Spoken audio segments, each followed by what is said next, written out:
Mr. Speaker, my presentation today is entitled Grow, Generating Revenue from Our Work. Mr. Speaker, it is indeed a pleasure and quite a distinguished privilege to rise in this honorable house to make this presentation. At the outset, I want to thank my Lord and Savior Jesus Christ, who saw not what I was, but saw what I could be. I want to thank the comrade leader and the leader of the opposition for a continued people-centered approach to leadership and for having the requisite confidence in me to give oversight responsibilities for the Ministry of Agriculture. I must also extend my thanks to MP Victor Wright, the Deputy Spokesperson on Agriculture, who has a wealth of expertise in the area and who is focused on lifting the lives of the people of this country. My gratitude to my family cannot be overstated, and I want to make special mention today to the newest member of my family, my princess, my little bundle of joy, Madison, who is here with us.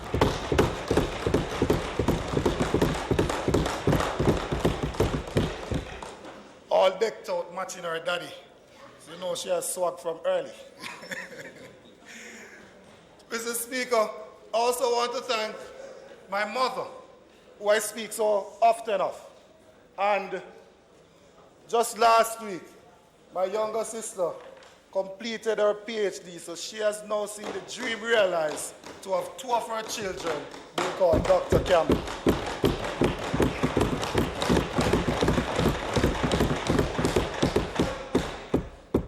To my councillors, and Councillor Marlon Garvey is here, the Constituency Executive, including the Constituency Secretary O'Neill Taylor, who is also celebrating a birthday today. I want to say thank you to the workers, the supporters, and well-wishers. I thank them all. They are the reason that I'm standing here today in the service of my fellow citizens. In February, when the wave of change rushed to the political shores, they never vacillated. Indeed, they did not gamble. They stuck with Campbell.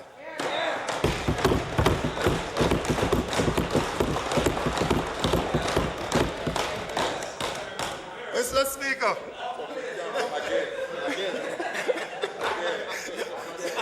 Mr. Speaker, let me also congratulate you, sir. And if I am able to be in this house at your age, I would have seen Jamaica 50 and Jamaica 100 in here.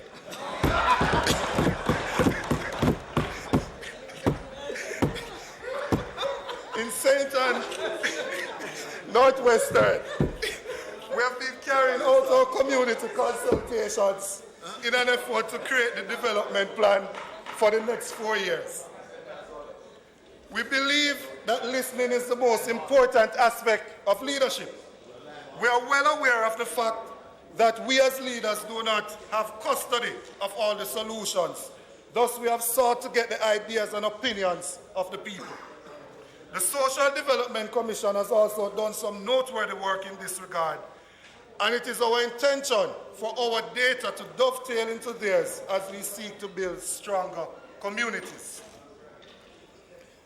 To this end, we have developed a framework that will see us focusing on poverty alleviation and prevention, economic enablement, infrastructure, employment, healthcare, education, youth, and community development. At a later time in this house, I will go into more details about these issues.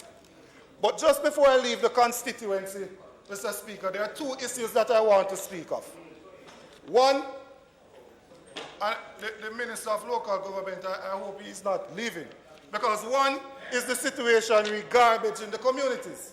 Mr. Speaker, it appears as if we have stopped collecting garbage. To be frank, persons have been complaining left, right, and center that there's a pileup of garbage in their communities. And I want to say to the Prime Minister that elected representatives must not be circumvented in the process of governance, because there is a message that was posted to Facebook to say that the JLP caretaker for one of my divisions was able to get in touch with the minister and for him to send a truck. And I have been ignored despite writing letters, despite making calls to address the issues of the people. Mr. Speaker, the people of Northwest St. Ann, when asked who they wanted to represent them, made a choice, and that choice should be respected. The second issue is that last night you may have heard that we had another tragedy on the Landover Main Road. It is becoming too frequent now, Mr. Speaker. Earlier this month, there was an accident and we lost 5 lives. Last night, 3 more. We have to come together in a serious way to do something about our roadways, to ensure that we protect the lives of our citizens. I don't have all the solutions, but there are certain main roads that are repeat offenders. And I believe that we have to sit and look at those and come up with workable solutions to prevent any recurrence of these tragedies. Absolutely, the people need to also play a role to ensure that they are responsible on the roadways, and we want to encourage them to so do. Let's turn to the issue of agriculture. Mr. Speaker, as I rise to make my first contribution to the sectoral debate in my capacity as a spokesperson on agriculture and fisheries, it is my responsibility to share with you in brief, based on the time constraints, my vision for agriculture. Firstly, we must know that the sector is a fundamental pillar to economic development for not only the farmers and the rural population, but for all our people. The sector employs approximately 200,000 persons, representing close to 20% of the labor force and contributing 6 to 7% towards our GDP. The sector is an important pillar to integrated rural development, and it is the mission of us to work with all stakeholders, the JS, RADA, 4-H, the farmers, and all the agencies to develop and expand the sector. Mr. Speaker, many have asked, how did Dr. Campbell, a medical doctor, fit into agriculture? Well, sir, medicine teaches us to first take a detailed history, followed by a thorough examination, after which we investigate and then we treat. It is this teaching that has caused me to seek to understand before seeking to be understood. I will be applying this discipline to the oversight of the Ministry of Agriculture. One of the areas that I want to look at is youth in agriculture.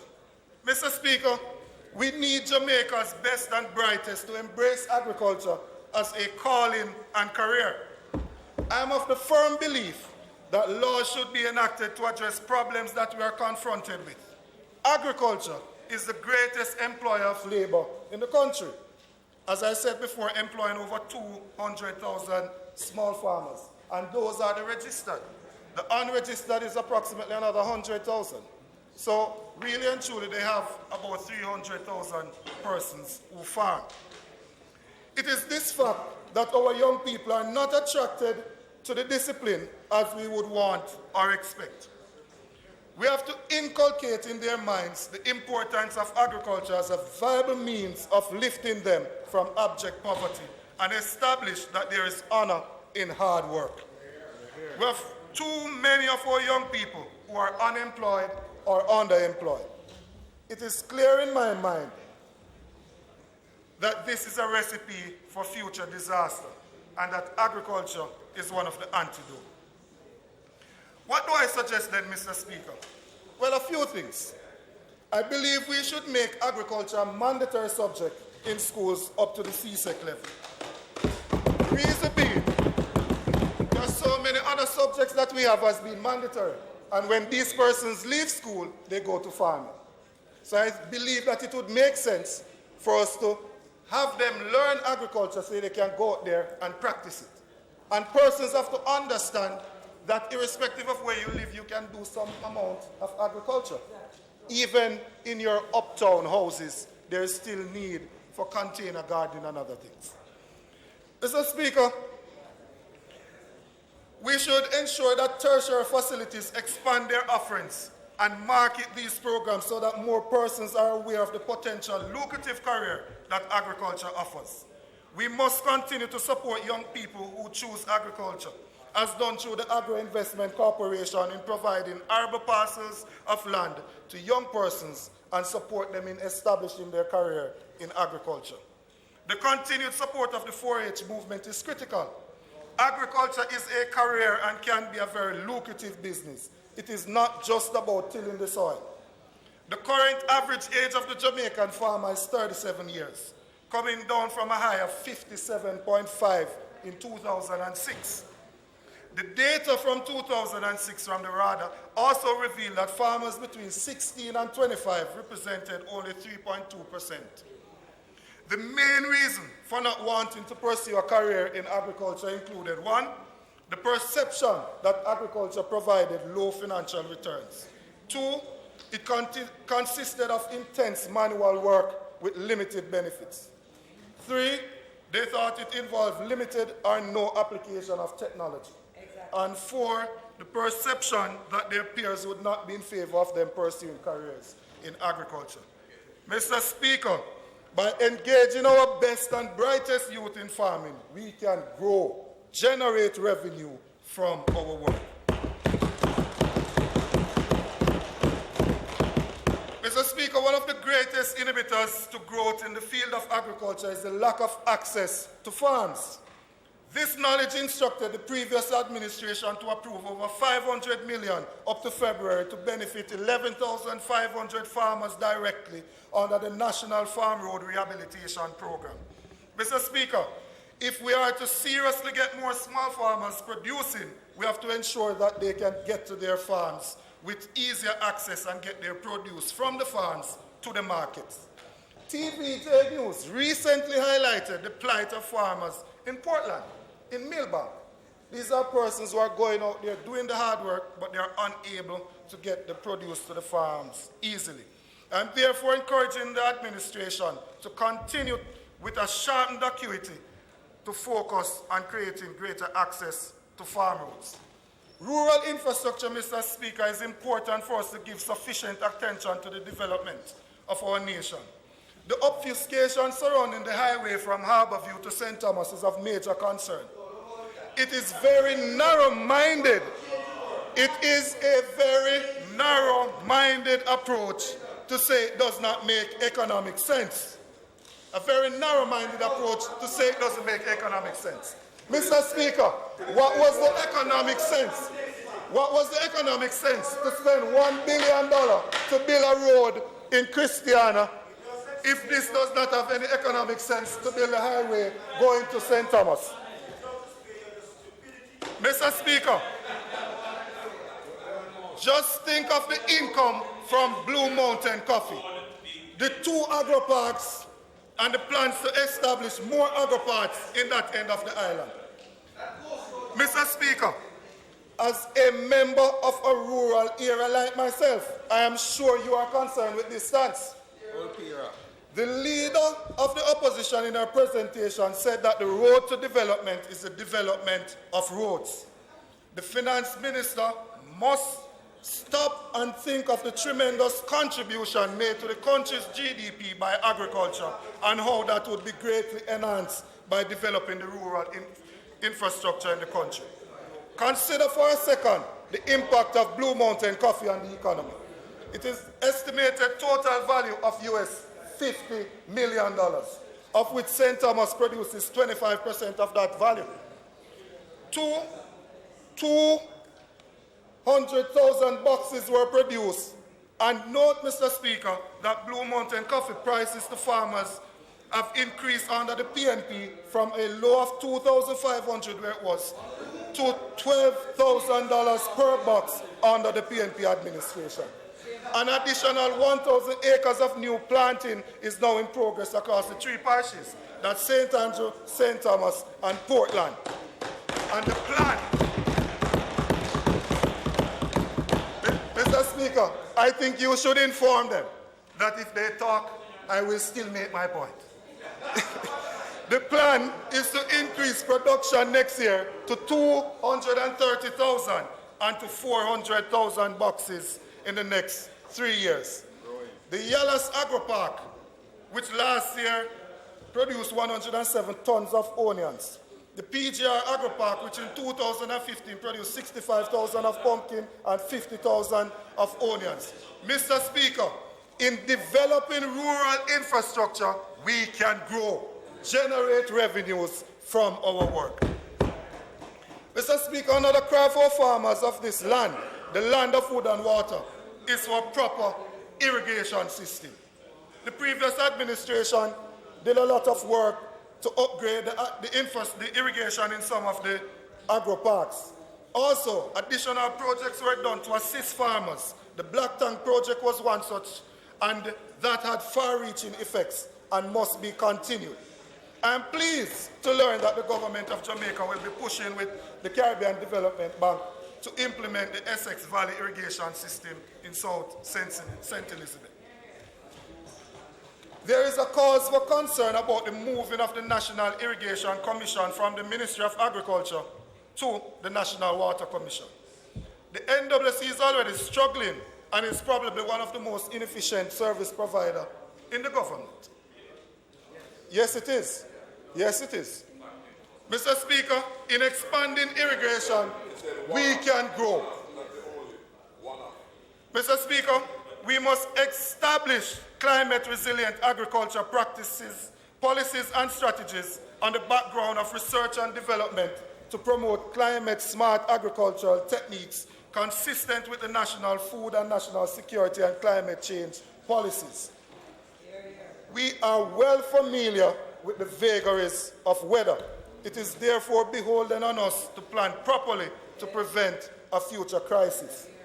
Droughts present major threat to both food and water security. The vast majority of Jamaica's farming systems are open field and rain-fed. Thus, the agriculture sector stands to take a major hit from droughts.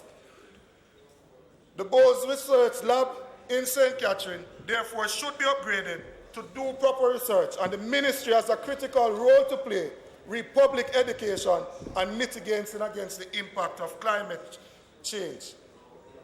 Mr. Speaker, when you get the printed copy of the presentation, you will see a chart outlining the effect of hurricanes, tropical storms, and drought on our farming sector. Mr. Speaker, pray there lastly. The solution to this scourge remains one of the most pressing issues. This solution has remained elusive for a prolonged period. The previous Minister of Agriculture and the Minister of National Security must be commended for having the JCF play a more active role in the fight against predial larceny. Those who seek to reap where they have not planted should feel the full force of the law.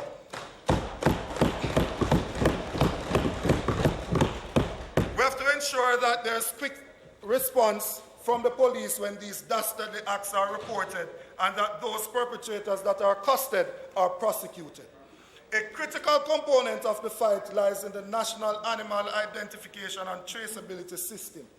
Citizens and corporations must also play their role in ensuring that as far as possible, they are, as far as they are aware, they do not support those who pillage farmers by not buying from persons who steal these produce.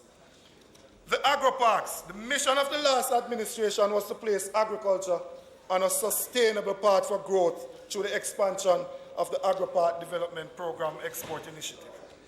The agro-park concept has played a central role in restructuring the sector. The agro-parks have addressed some of the structural challenges. It has reduced the incidence of a myriad of small farmers operating on small plots of land, largely marginal, producing on a subsistence basis and unconnected to the market. This practice prevented any significant infusion of technology to lift production and productivity levels and ensure consistency, which are critical for sustainable agricultural development. Mr. Speaker, over 9 agro-parks have been developed, and kudos should be given to the former minister. The food import bill decreased by 15% in 2015. There's a savings of 10.5 billion over 2014. This was due to increased production. Irish potato, we have achieved 90% self-sufficiency. The onion development program has moved from 7% of the market demand in 2013 to 12.6% in 2015. All of this took place despite the drought. Mr. Speaker, from the agro-parks we can grow and generate revenues from our work. Mr. Speaker, value added. As much as agriculture now contributes to the nation's GDP, can do more. This is possible by us going further along the value chain. We have so many crops that during their season there is a glut on the market and the majority goes to waste. A simple example is mango. During mango season, as country people say, you have mango to stone down. But then, outside of the season, there is no produce. Mr. Speaker, I believe we will create thousands of jobs by investing in the appropriate research and promotion of these opportunities. We must no doubt eat what we grow and grow what we eat, but we need not stop there. We must export and process the rest. The further along the value chain you go, is the more income you will generate. The tourism linkage. Mr. Speaker, this day and age requires that we employ an approach that is evidence-based and data-driven. It is in this vein that I want to commend the former Minister of Tourism for the tourism demand study. This enables us to determine and quantify the existing and potential demands for goods and services across the agricultural sector. The highest demand was for that of fruits, where it was seen that hotels purchased in excess of £500,000 per month, Mr. Speaker. £500,000 per month. I need not go into the details with each area because the study is available to all. But suffice it to say that we must use this information to instruct our farmers as to what to grow, knowing that there's a market readily available for their produce. In making the linkages in tourism, we can grow, generate revenue from our work. Mr. Speaker, there is no good reason why we should not be able to have more of our schools participate in producing some of the produce for the different school feeding programs. We need to get more greenhouses in schools. If you look in St. Anne, you can see them in Yorkcastle and the other schools surrounding the area. And we need also greater participation of our community members in supplying farm produce to the schools. The former Minister of Education was passionate about this, and I agree with him fully. The value of education cannot be overstated, and proper nutrition is a most critical component in the process. Mr. Speaker, of the approximately 1.1 million hectares of land in this country, only 271,600 or 25% is classified as arable. We have lost significant amount of this land to housing and other commercial activities. Mr. Speaker, we must stop giving up good agricultural land to housing, especially given the reality of climate change. In Jamaica, we have tended to do farming in the wrong way, in that we live on the flat and plant in the hills. The correct approach would be to plant on the flat and live in the hills. On the flat, we'll be able to have more technology being incorporated. Just imagine massive greenhouses growing ginger or turmeric or spices which have an international demand. The returns for our people would be tremendous. Mr. Speaker, in adapting to newer technology, we can grow and generate revenue from our work. Mr. Speaker, we go to sugar. The sugar industry, which has been around for over 300 years, is today facing its greatest challenge. You will recall that between 2009 and 2010, the government of Jamaica divested its holdings in the sugar industry. The divestment had some questionable conditions, but notwithstanding, the period thereafter saw farmers and factory owners getting some of the greatest returns. It was incumbent on the proprietors to rehabilitate the factories and diversify the products and seek new markets. Mr. Speaker, in 2014, we saw a 20.4% increase in sugar production. This year has seen a 30% decrease in the prices and has thus set the industry into a declension, with various operators indicating an inability to continue operation. Without attempting to go back into direct management of the industry, the previous administration made an allocation of $213 million to the farmers of Trelawney, with transportation for them to transport their cane to Appleton and Worthy Park. Appleton has since had some legal challenges, and we wish them well. The allocation was to assist with moving over 116,000 tons of cane. This allocation was made by the former administration and has since been used to restart the operation at the Long Pond factory.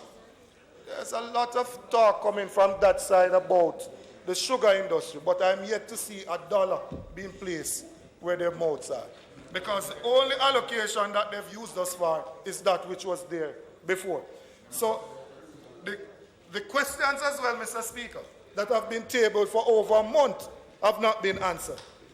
Mr. Speaker, problems are also looming for Pan Caribbean and at Monimus, and recently we learned of the decrease of Frome, where they only produced 27,507 tons, its lowest output in more than 100 years.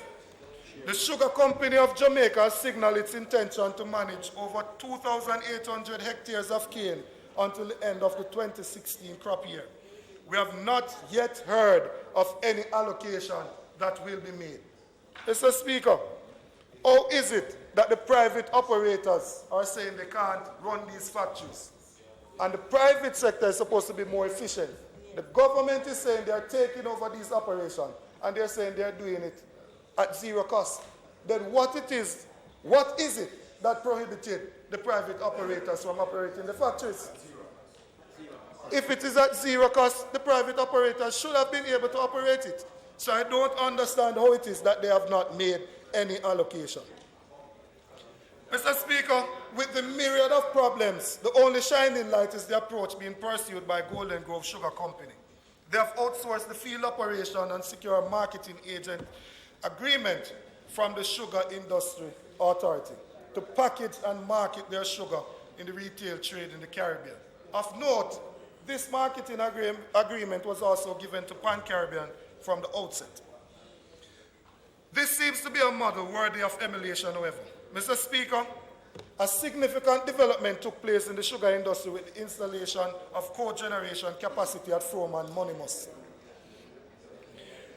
Cogeneration is significant because the future of sugar and indeed its survival lies in significant reduction in the cost of production, facilitated by lower energy costs and the capacity to earn additional revenues from the sale of energy to the grid.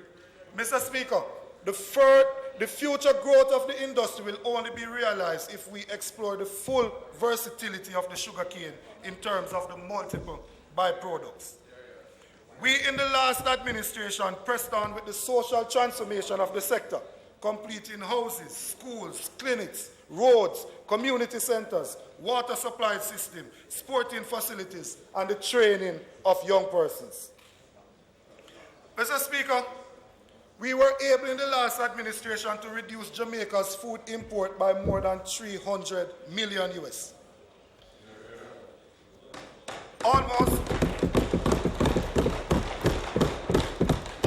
50% of the current import bill is from the importation of meat, dairy products, grains for feed, fish, and fish products.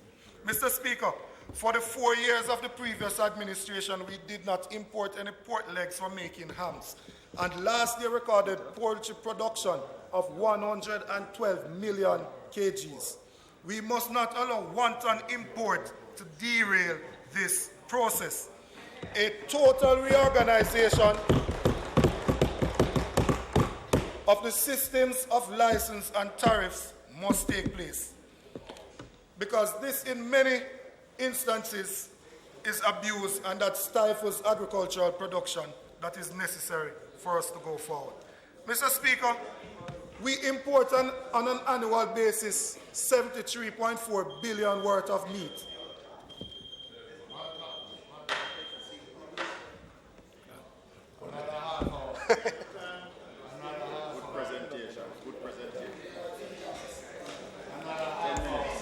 Mr. Speaker, I move that the member's time be extended by 5 minutes to conclude his presentation. The question is that the member time be extended by 5 minutes. Those in favour? Aye. Those against? The ayes have it. Mr. Campbell.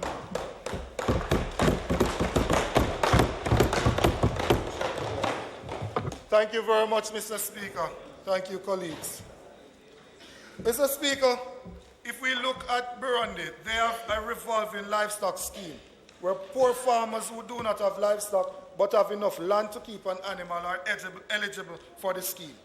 They sign a contract in which they agree to give back the first female calf born to the heifer they receive, after which they become the owner of the cow. Poorer farmers get smaller animals that are less expensive to care for. Farmers have to prepare to host the animal, which could be a heifer, goats, pigs, whichever it is. The manure is used to fertilize the soil, since fertilizer is costly.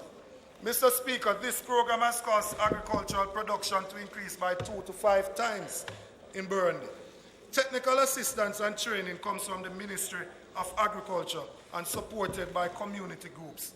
This program is critical where there is no access to credit.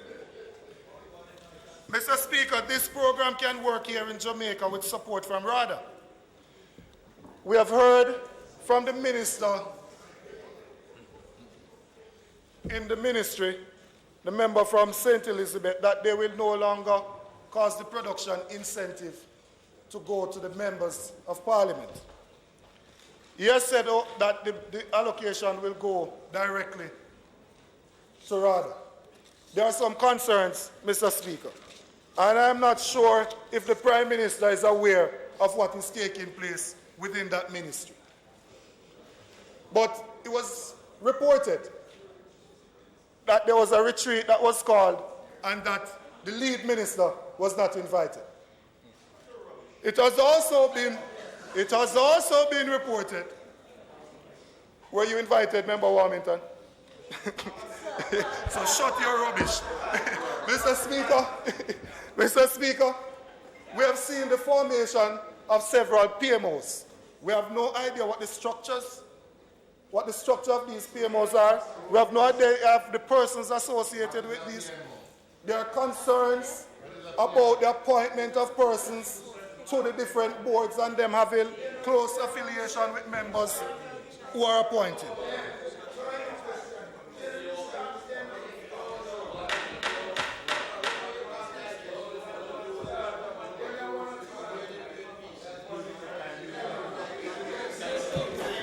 Members. Mr. Speaker, Proceed, Mr. Campbell. I will take the advice from my senior member from Central Clarendon, who has said that I should give you in bite size. And I'm going to return to this house with some questions because there are information that we are privy to that shows that there is some amount of nepotism and victimization taking place within the ministry. My brother, fret not thyself. Mr. Speaker, I am convinced that we will not be able to address poverty unless we have a real deal for the farmers of this country. Poverty can be defeated if we grow by generating revenue from our work. Mr. Speaker, agriculture represents the single most significant sector of labor. Mr. Speaker, we must strive to involve more young persons in the discipline in order to break the strongholds of poverty. Young people can grow and generate revenue from our work. Mr. Speaker, we must increase competitive access to lands. If people can access their farms, they can grow and generate revenue from their work. Mr. Speaker, we must Prioritize rural infrastructure so that our people have increased access and markets in attempt to grow and generate revenue from our work. Mr. Speaker, we must expand our involvement in agriculture, adopt to newer technology, practice climate-smart agriculture if we are to grow and generate revenue from our work. Mr. Speaker, we must expand our agro-parks, explore byproducts of our crops if we are to grow and generate revenue from our work. Mr. Speaker, we can grow. We can generate revenues from our work. Growth is not some far-fetched concept. Growth is within our reach. God bless you, and God bless Jamaica. God bless you.